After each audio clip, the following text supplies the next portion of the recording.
Seni arsitektur Islam tak lepas dari pola geometris yang dapat dilihat di banyak ornamen seperti kubah, dinding, karpet, pola keramik, bahkan komposisi ruang, bentuk bangunan, dan juga landscape.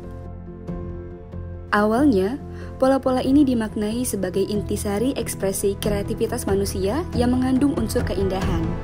Seiring berkembangnya kompleksitas pola, para ahli matematika, fisika, astronomi, filsafat, hingga kosmologi tertarik untuk menelitinya.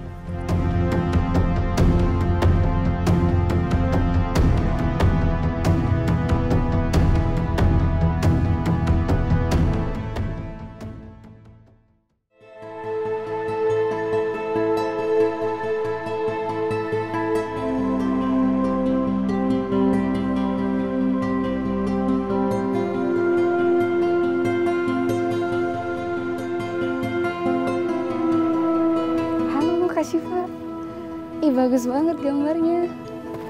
Ini lagi gambar ini ya Kak, hijau ini. Pola geometris Islam atau Islamic Geometric Patterns adalah sebuah seni yang menggabungkan pola geometris dengan identitas keislaman.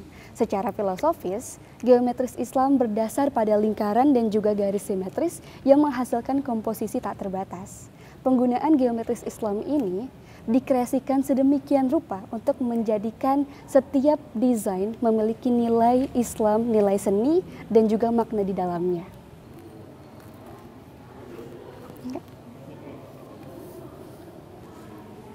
Desain dalam seni Islam memang menghindari namanya figuratif atau makhluk hidup seperti hewan atau manusia. Hal ini ditujukan untuk menghindari adanya penyembahan berhala. Nah, karena itulah kehadiran IGP di sini sebagai alternatif untuk menciptakan desain atau visual expression dalam bentuk yang lainnya.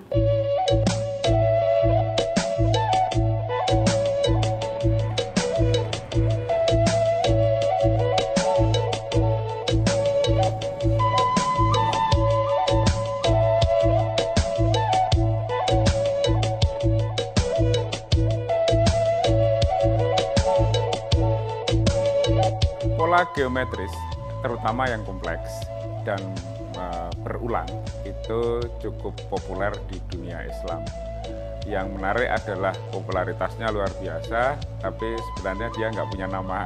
Artinya di dalam khasanah seni dan arsitektur Islam sendiri ya dipakai saja. Orang-orang Italia karena memahami itu sebagai sesuatu yang berbau-bau Arab, maka menyebutnya sebagai arabesco gitu. Sehingga sampai sekarang kalau dalam bahasa Inggris terutama via Perancis disebut sebagai arabes, ke Arab-Araban gitu. Ornamen ini memiliki variasi yang sangat banyak, kompleksitas yang tinggi dan fleksibilitas yang luar biasa sehingga bisa diterapkan baik dalam skala besar sampai ke ornamen komponen-komponen yang sangat kecil.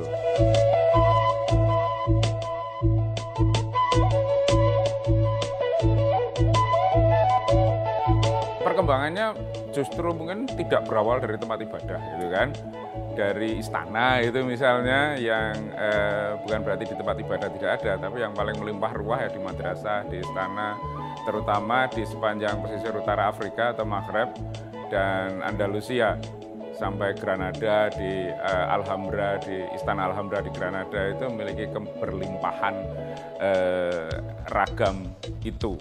Di masjid juga dijumpai, tapi biasanya dalam skala dan lingkup yang lebih terbatas.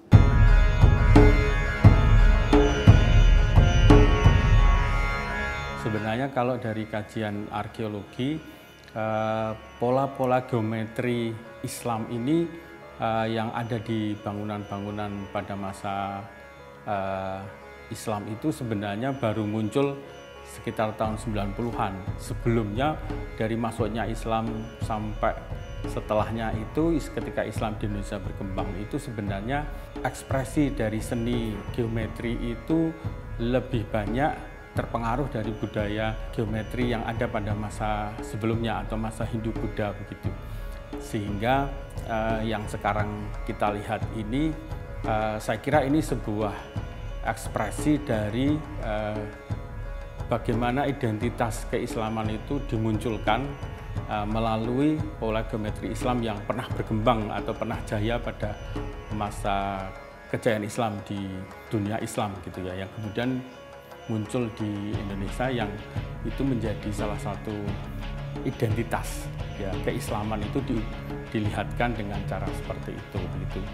Nah, memang kemudian ini menjadi agak tidak melihat ekspresi Islam yang pernah ada di Indonesia yang lokal gitu. Jadi itu kemudian muncul arahnya kepada bangunan-bangunan yang pernah ada di wilayah Timur Tengah dan sebagainya, yang memang menjadi pusat kejayaan Islam gitu. Sehingga itu yang diacu.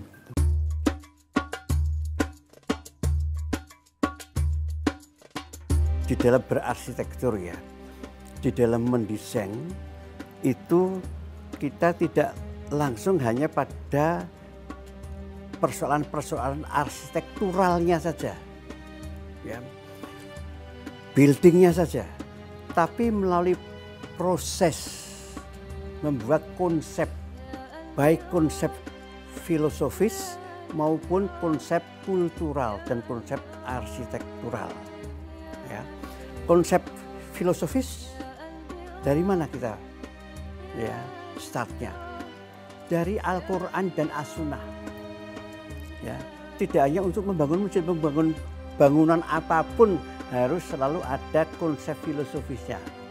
Ruhnya itu di konsep filosofis. Kaitannya dengan apa?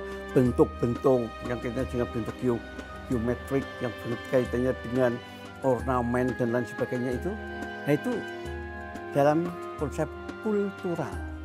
Sehingga bisa kita lihat mestinya masjid di Timur Tengah mestinya beda dengan masjid di negara manapun, termasuk di Indonesia. Di dalam Islam kita itu nggak boleh yang namanya taklid. Taklid itu ikut-ikutan, trend follower, ya, sehingga dulu banyak masjid-masjid di Indonesia itu pakai kubah, pakai dom, ya, ibarat masjid-masjid di Timur Tengah, padahal kulturnya beda Indonesia dan Timur Tengah.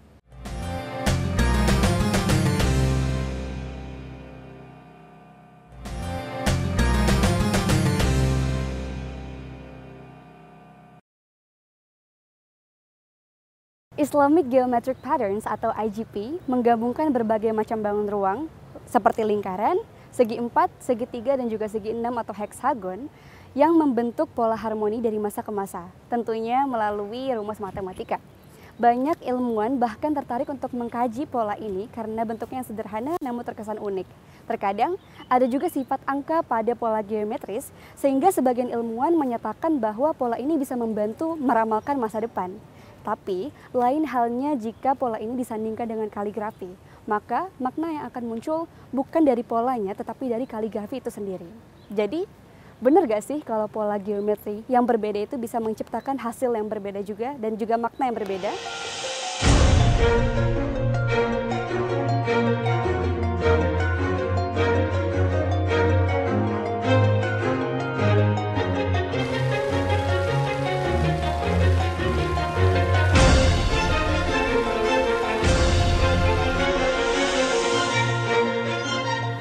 Tidak ada yang namanya desain ornamen yang Islam. Karena itu sesuai dengan perkembangan kewilayahan persebaran Islam. Jadi kalau arsitektur Arab ya, Islam waktu itu kan kubus, bangunan Ka'bah dan kemah-kemah saja. Masjid di masa Nabi pun amat sangat sederhana. Tetapi ketika Islam di masa Sayyidina Umar ibn Khattab menaklukkan Persia, maka arsitektur Persia mewarnai arsitektur Islam. Sehingga bangunan masjid lengkung-lengkung seperti ini sebenarnya arsitek Persia.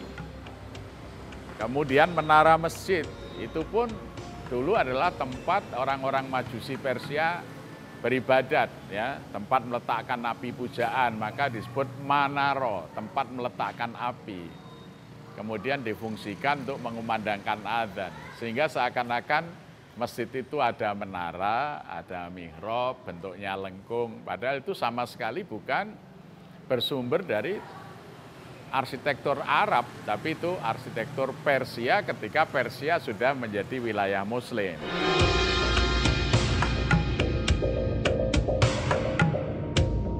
Nah, demikian juga di dunia arsitektur. Para seniman itu dengan kelokalannya, dia mencoba mewarnai wilayah-wilayah Islam, menandai bangunan-bangunan di wilayah Islam itu dengan karya seni mereka. Nah, baru tahun akhir 80-an itu ada semangat kembali berislam dengan isu kebangkitan kembali dunia Islam. Maka ada Islamisasi ilmu pengetahuan, Islamisasi sains. Di dalamnya termasuk Islamisasi arsitektur. Maka untuk membahasakan arsitektur Islam itu terus cirinya apalah? Maka tradisi-tradisi Persia, tradisi India, tradisi Turki Muslim itu kemudian diklaim sebagai arsitektur Islam.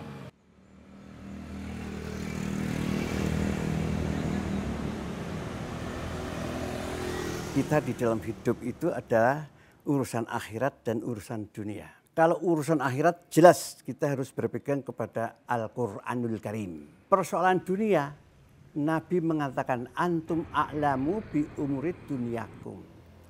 Kamu lebih tahu urusan duniamu daripadaku. Enggak perlu tanya Nabi untuk urusan dunia. Nah, yang kita dengan ornamen-ornamen seperti itu urusan dunia, Mas. Jadi kita sendiri ngutak-atik sendiri, enggak kita dapatkan di dalam Al-Quran maupun di dalam hadis, Mas. Sehingga utak-atik seperti itu ya di dalam mendesain ya, nah, desainnya orang-orang Timur Tengah beda dengan desainnya orang-orang ya, Indonesia.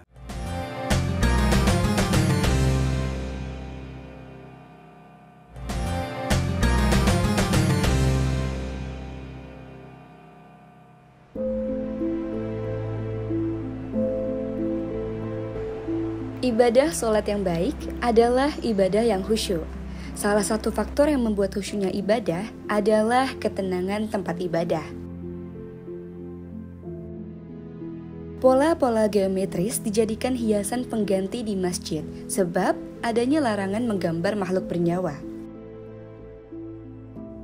Di masa khalifah, pola geometris ini juga menjadi tanda adanya umat Islam yang diaplikasikan ke dalam lisan, kubah, bangunan madrasah, dan istana.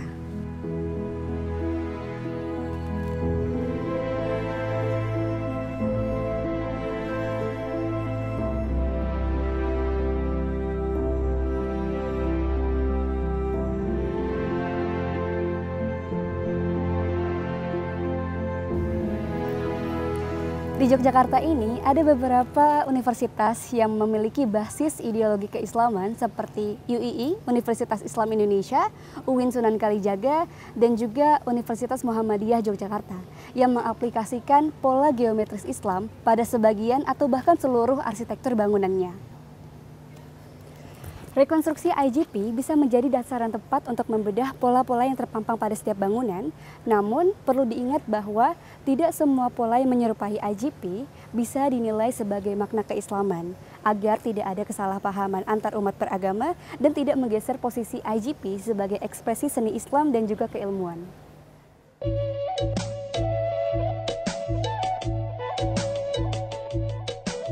Ya, ragam hias itu untuk menghias bangunan dari luar supaya nampak sebagai bangunan yang punya estetika yang bagus.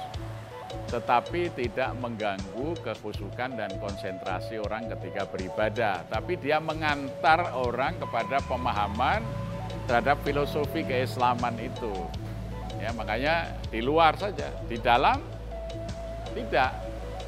Ya, jadi terutama yang menghadap kiblat karena akan mengganggu ketika seseorang sedang melakukan sholat atau berdoa, karena sholat berdoa kan harus menghadap kiblat dan tidak boleh memejamkan mata, jadi matanya akan melihat di depannya itu.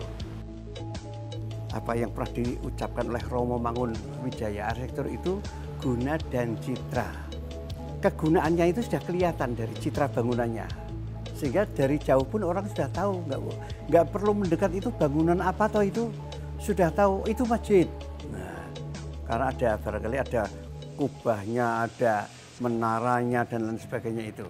Tapi yang menjadi pertanyaan, apakah di dalam Islam barangkali ya, di dalam Islam itu perlu simbol-simbol seperti itu?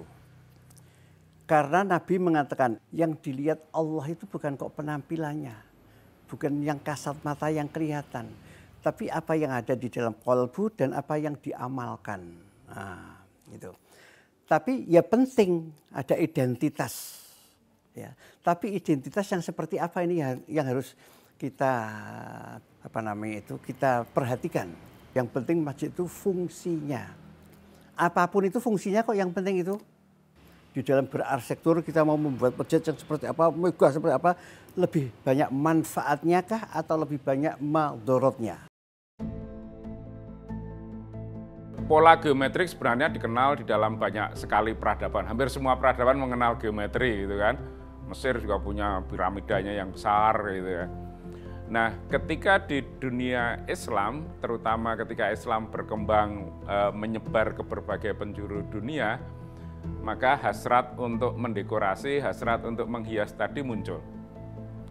Yang di dalam tradisi Islam kita tidak diperkenankan untuk menggambar binatang, manusia gitu kan, maka dekorasinya dimunculkan dengan ragam-ragam geometrik.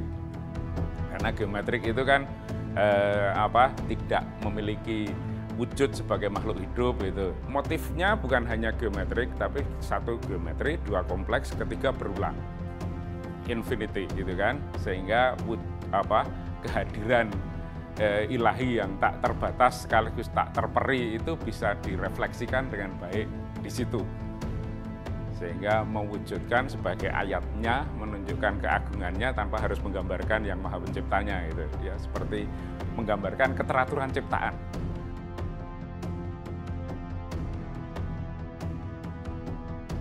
Ini salah satu contoh penerapannya dalam bentuk dua dimensional dengan pola persegi yang ditumpangkan dua, sehingga dua persegi empat yang diputar itu, sehingga membentuk bintang segi delapan. Ini kadang diasosiasikan dengan bintangnya Raja Sulaiman itu.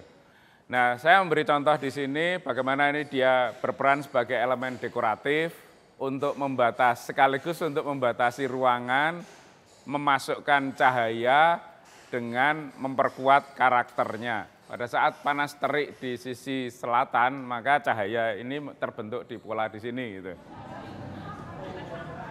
Ini contoh penerapan dari pola geometris tadi dalam skala yang berbeda, peran yang berbeda, material yang berbeda.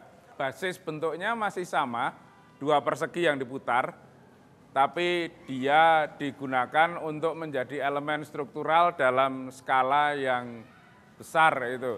Gedung ini sendiri segi 8 itu, sehingga kemungkinan untuk pola ini cocok dengan bentuk utama gedungnya.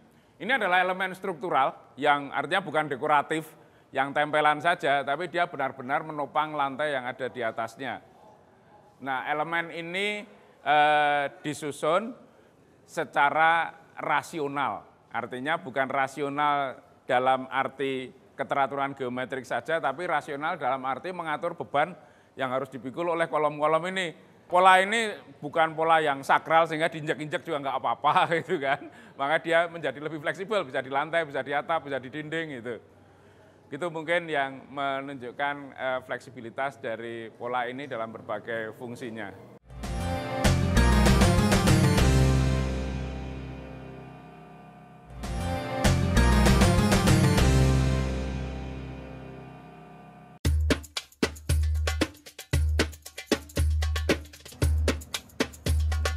Saya hanya memberi catatan bahwa ini memang tidak eksklusif untuk bangunan ibadah gitu. Bahkan juga motif ini dipakai oleh kalangan non-muslim juga. Jadi waktu Spanyol atau Andalusia selama 700 tahunan di bawah kekuasaan muslim dan mengembangkan kebudayaan dan peradaban yang luar biasa, sampai akhirnya di akhir abad ke-15 Ratu Isabella bisa menaklukkan semuanya dan muslimnya keluar semua atau dihabisi di sana. Tapi seninya bertahan. Karena begitu mempesonanya ragam itu sehingga kita menjumpai pada istana-istana raja-raja Kristen itu menggunakan motif-motif tersebut dengan cukup kompleks. Di Italia kita juga menjumpainya di langit-langit gereja dan sebagainya itu. Bahwa berikutnya nanti ada penekanan dari kalangan Muslim atau Arab itu saya kira realitas sejarah yang juga kita hadapi. Pola geometri ini sebenarnya sangat universal. Ini muncul pada hampir banyak kebudayaan di seluruh belahan dunia ini tadi. Di Tiongkok muncul kebudayaan pola geometri ini, kemudian di India juga muncul pada masa Hindu-Buddha begitu, juga di beberapa kebudayaan yang lain. Sehingga ini sebenarnya sangat universal. Tetapi pola geometri Islam ini memiliki karakter yang khas. Menurut saya ini berbeda dengan yang berkembang di kebudayaan yang lain. Jadi kebudayaan pola geometri Islam ini mungkin bisa kita lihat ekspresinya dari misalnya seperti roset, kemudian ada mukarnas itu ya, yang 3 dimensi itu tadi. Ini saya kira sangat khas Islam yang tidak kita temukan di kebudayaan lain gitu ya. Sehingga ketika kita membicarakan tentang pola geometri Islam, ya itulah mereka punya karakter sendiri yang menurut saya itu bisa dikatakan sebagai sebuah karakter seni Islam. Saya kira itu sudah naluri lah, dimanapun terutama orang-orang Indonesia. Karena orang Indonesia ini kan disebut animal symbolikum. Orang yang senang berbicara dengan simbolik itu ya. Sehingga mereka mencoba ya mengambil simbol-simbol itu untuk menyampaikan pesan-pesan keislaman. Jadi itu sebagai metodologi penyampaian pesan saja. Misalnya dalam bentuk bangunan, kalau di Jawa itu kemudian dengan atap yang bersusun 3, ya, itu syariat, kemudian hakikat, makrifat, ya.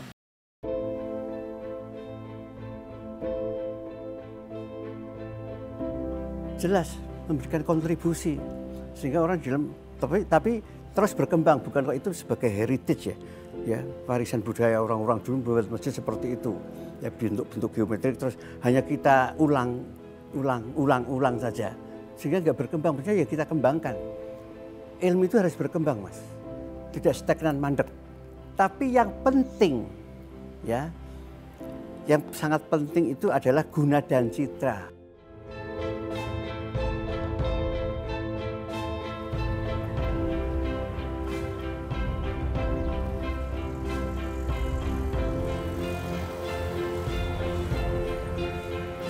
Karya arsitektur Islam yang lazim memiliki makna yang luar biasa di dalam sejarah peradaban Islam. Selain menumbuhkan jiwa seni sebagai warisan budaya, pola geometris Islam juga menjadi penanda riwayat peradaban, di mana seni keindahan berpadu dengan ilmu pengetahuan.